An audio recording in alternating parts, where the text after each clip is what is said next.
En raison de l'épidémie de Covid-19, la ville balnéaire de Nha Trang, province de Khánh Hòa, a connu une période creuse en termes de tourisme.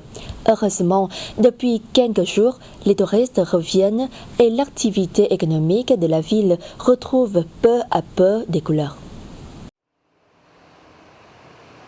Tous les sites touristiques locaux sont ouverts aux visiteurs. Cependant, les mesures visant à prévenir l'épidémie et à garantir la sécurité des visiteurs ont été renforcées.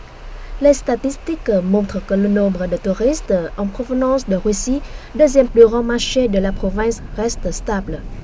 L'agence de voyage Annex Vietnam a déclaré avoir pris en charge plus de 70 000 touristes russes à Nha Trang depuis le début de l'année.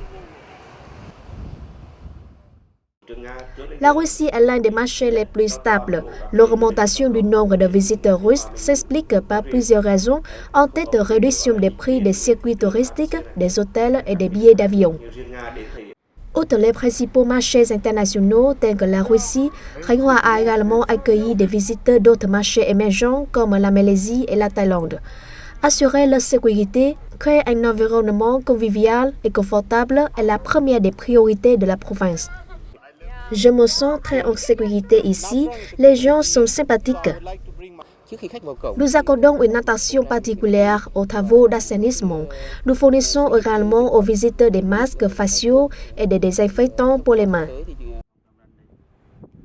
Pour minimiser les pertes, outre les mesures de prévention, Khánh Hòa devrait également promouvoir le tourisme local sur des marchés qui ne sont pas touchés par l'épidémie.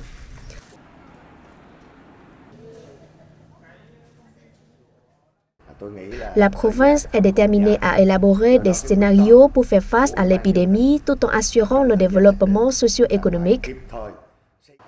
Selon le service provincial du tourisme, en janvier 2020, Khánh Hòa a accueilli environ 520 000 touristes, dont environ 300 000 étrangers, soit une hausse respectivement de 5,2% et 5,3% en glissement annuel, générant un chiffre d'affaires de près de 137 millions de dollars.